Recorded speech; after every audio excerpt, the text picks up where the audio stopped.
Well guys, I bought another Jeep. It's on the trailer, unless it fell off, I don't know. But yeah, let's go look at it. It's a 1994 Jeep Cherokee Country. So it's got power everything. Power locks, power windows, wood grain. Um, Wood grain, everything. It has this, thingy up here, I forget what it's called, but it has like the temperature and I think it tells you gas mileage. It's got cruise control, 140,000 miles, which that's pretty low mileage. You can see it wasn't a front end accident, so the whole front end is apart and that fender is dented, but all the parts for it are in here, like a grill or the whole header panel, brand new fenders, and also the transfer case is out. So the transfer case, it's right there. Got drive shafts back there somewhere. There's the thingy, the transfer case support.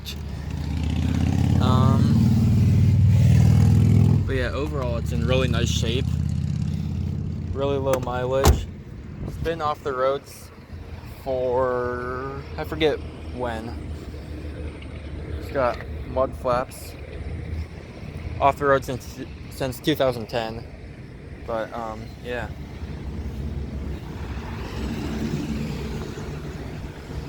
It looks really cool.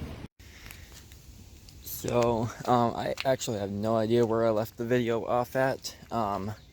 Obviously this Jeep is still on the road. It'll be on the road for another, couple days. It expires at the end of this month, and it's like a 20 something, I don't even know. But yeah, this thing needs so much work for inspection that I'm not even gonna try to get it inspected. I'll just keep it and trailer it to the off-road parts and stuff for the most part. Maybe if I get a lot of free time and money, then I'll start to fix it up and get it back on the road again. Because like it drives good, it's just all sorts of little stuff like that Pennsylvania doesn't like rust. My exhaust system just kind of ends there. I have a tailpipe just dangling there.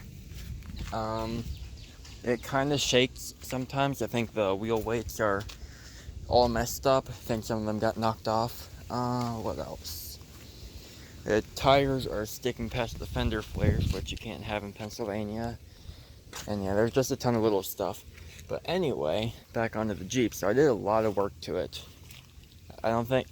Pretty sure that my last clip was like still on the U-Haul trailer. So yeah, here it is. It's cleaned up. The body's in really good shape. There's a scratch right across there, but that's no big deal. There's a bunch. This paint isn't in great shape. I'm sure I could like polish it up, looking good. But yeah, it's looking really nice.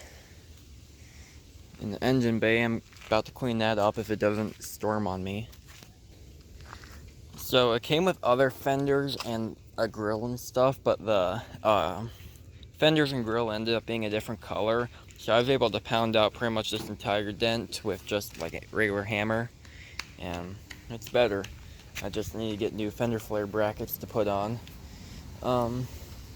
And yes, it's a different shade of green, so I felt like it would be less noticeable just to put on the grill, rather than the grill and fenders. Yeah, it's starting to rain.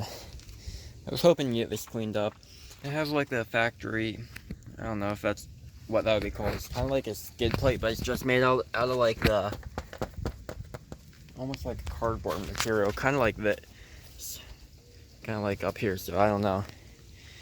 And yep, it's raining now, so can't get that all cleaned up.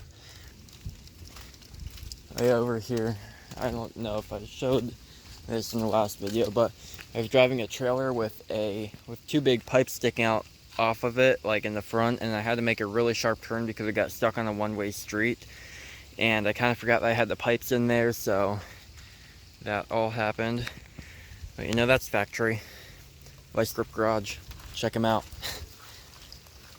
Well, it's raining pretty hard now, so I gotta get the shop back in, and then I'll just leave the hood open, let it clear out, let it clean itself out. So I haven't filmed like too much lately because it's been really hot out, and I just didn't really have the motivation to pull out the camera and set up the tripod for all the shots and stuff. So I just kind of took a couple pictures along the way, so I'll include them here along with like what's happening. So yeah. So this is what the Jeep looked like when I just pulled it into the driveway and got it on jack stands. It was pretty hard to get off of the U-Haul trailer since it had like no transfer case or anything. So I eventually just had to pull the e-brake on it and drive the trailer forward. Since like the brakes were a little bit seized up on the front, so it was really hard to roll. So this is when I got the radiator and the trans cooler on. So that's one step closer to being on the road. And here I got the header panel on, so you know, kind of looks like a normal Jeep now. And this is what the Jeep looks like now. So it looks like a really clean Jeep and should be a good daily driver. And here's a bit of a difference between my Jeep or my lifted Jeep and my stock Jeep. So my lifted one's about a 5-inch lift. I'm not completely sure. I was told it was a 4.5-inch lift when I got it, but it seemed like a little bit higher than my other Jeep that I put a brand new 4.5-inch lift on. So I'm assuming it's probably around 5 or 5.5, but the back is sagging, so. So one of the first major repairs that I did was putting in a new fuel pump. I lucked out and found a brand new fuel pump at the junkyard that I got for like $5 or something like that. So I got really lucky about that. And so I threw that on. You can see how terrible the old one was. That's what happens when you sit with a full tank of gas for like around 10 years. And here's a new fuel tank that I put in. I could have cleaned up the old tank since it wasn't rusted through and it looked in okay shape.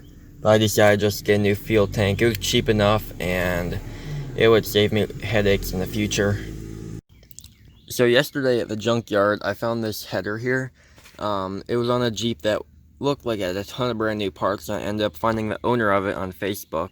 I forget how, but he messaged me and said that he only had it for like a couple months and put on a ton of brand new parts like the header and everything. So I'm hoping that this will fix my exhaust leak. It's aftermarket one. It has like the flex pipes here you can see, but it's wrapped up with like the header wrap stuff. So that should help with some heat soak issues as well. I'm not sure if this has any overheating issues or anything, but we'll find out soon enough. But yeah, it's a bit rusty there, but I'm probably gonna take off these clips, clean it all up. Might paint some header spray paint on it to keep down the rust and then rewrap it.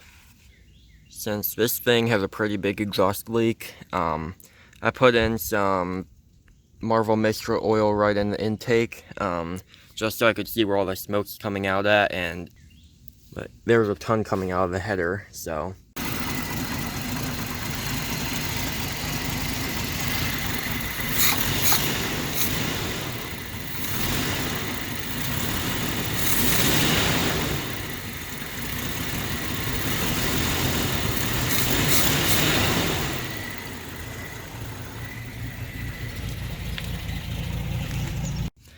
Hopefully that'll be fixed soon. I got the gaskets for it today in the mail, so that'll be the next video.